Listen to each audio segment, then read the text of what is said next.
តែសង្គ្រោះបន្ទាន់នៅឯមន្ទីរពេទ្យក៏ប៉ុន្តែយើងញាក់មកមើលនៅក្នុងផ្ទះរបស់គាត់ក៏មានកម្មវិធីរោងបន់គឺឪពុករបស់បងក្រាន់គាត់បានអនិច្ចកម្មផុតរលត់បាត់ទៅហើយមកដល់ម៉ោងនេះក្រុមគ្រួសាររបស់គាត់ក៏ដូចជាក្រុមការងារមិនទាន់អនុញ្ញាតឲ្យបងក្រិនបានទទួលដំណឹងទេថាឪពុកបានផុតរលត់នោះទេដោយសារតែយើងគិតគូរដល់ផ្លូវចិត្តរបស់បងក្រិនសូម្បីតែពេលវេលានេះបាទប្អូនស្រីប្រែមប្រៃដែលជាអ្នកនៅមើលថែផ្ទាល់បងក្រិននៅក្នុងមន្ទីរពេទ្យក៏បានដកទូរស័ព្ទដកអីចេញពីបងក្រិនអស់ហើយដោយសារតែយើងខ្លាចគាត់អូសទូរស័ព្ទទៅឃើញថាឪពុករបស់គាត់បានផុតរលត់ខ្លាចលោថាប៉ះពាល់ដល់ផ្លូវចិត្តរបស់គាត់គាត់ពិបាកទទួលយកអត់បានកូនចង់ប្រាប់ប៉ាដែរតែកូនហ៊ានប្រាប់ប៉ាទេខ្លាចប៉ះពាល់ដល់ហួរក្បាលខ្លាចប៉ាវិញ9ទៀតចង់ប្រាប់ប៉ាដែរថាជីតាផុតហើយណាចឹងសូមបញ្ជាក់ថាចាប់ពីគាត់ចូលសង្គ្រោះបន្ទាន់រយៈពេលដូចជាខ្ទង់ជិតមួយសប្តាហ៍មកនេះគឺបងក្រិនបានដឹងខ្លួនហើយឥឡូវនេះគឺឪពុករបស់គាត់ក៏បានបាទអនិច្ចកម្មផុតរលត់បាត់ទៅ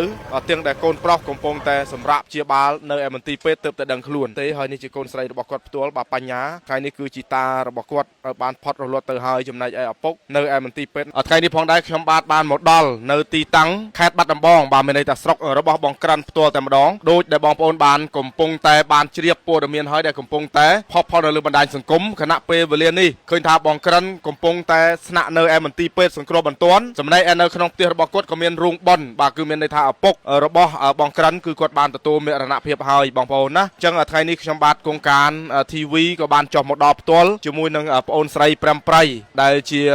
សិល្បករនីមួយរូបដែរហើយក៏បានយកចិត្តទុកដាក់ជ្រោមជ្រែងបាទយ៉ាងច្រើនជាមួយនឹងក្រុមគ្រួសាររបស់បងក្រិនហើយថ្ងៃនេះក៏បានក្រុមហ៊ុនប៉ូការីស្វេតណាបងប្អូនបាទឮថាគាត់បានគាត់ផ្គង់ទាំងអស់ cover ផ្ដាច់មុខទាំងការចំណាយទៅលើការព្យាបាលបងក្រិនក៏ដូចជាទៅលើការបន់សពរបស់ឪពុកបងក្រិនហើយថ្ងៃនេះទៀតសោតគឺបងប្អូនស្រីចុះមកតំណាងឲ្យក្រុមហ៊ុនប៉ូការីស្វេតក្នុងការនាំយកភេសជ្ជៈប៉ូការីស្វេតយ៉ាងច្រើនកេះដើម្បីមកដាក់បម្រើឲ្យភ្ញៀវទាំងអស់នៅក្នុងរោងបន់បានទទួលទានពិសាហើយនឹងមានថវិកាឧបត្ថម្ភមួយចំនួនមកបន្ថែមទៀតណាបងណាពិតជាអរគុណណាស់ទៅកាន់ក្រុមហ៊ុនប៉ូការីស្វេតណាបាទដែលមាននៅសន្តានទឹកចិត្តជួយជ្រោមជ្រែងឧបត្ថម្ភគ្រប់ត្រូលសពបែបយ៉ាងបាទទាំងថ្លៃចំណាយថ្នាំពេទ្យទៅលើបងក្រិនគឺចំណាយអស់ប្រមាណគឺខាងក្រុមហ៊ុនប៉ូការីស្វេតជាអ្នកចំណាយផ្ដាច់មុខទទួលខុសត្រូវផ្ដាច់មុខទៅលើការចំណាយនៃការព្យាបាលមិនត្រឹមតែប៉ុណ្ណោះទេគឺស្របពេលដែលបងក្រិនកំពុងតែព្យាបាលសង្គ្រោះបន្ទាន់នៅក្នុងមន្ទីរពេទ្យក៏ស្រាប់តែអ្វីដែលជាអកុសលចូលមកទៀតនោះគឺឪពុកបង្កើតតែម្ដងណាបង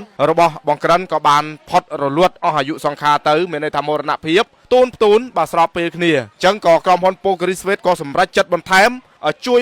មួយផ្នែកទៀតមកលើការរៀបចំបុណ្យសពបាទពិធីបុណ្យសពទាំងស្រុងទាំងប្រហែលថ្ងៃនេះគឺក្រុមហ៊ុនប៉ូការីស្វេតជាអ្នកទទួលខុសត្រូវបាទការរៀបចំចំណាយអីផ្សេងៗបើនិយាយស្រួលយល់គឺ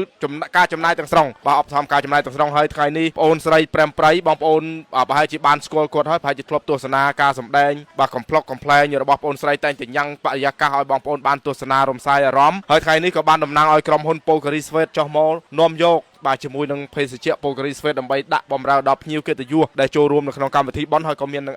ថវិកាមួយចំនួនដែរថ្ងៃនេះណាបងណាសូមអរគុណដោយក្រុមហ៊ុនប៉ូការីស្វេតដែលបានជួយបងតាខ្ញុំហើយនឹងជួយព្យាបាលតាខ្ញុំហើយជូនពរឲ្យគាត់លក់ដាច់បានហេង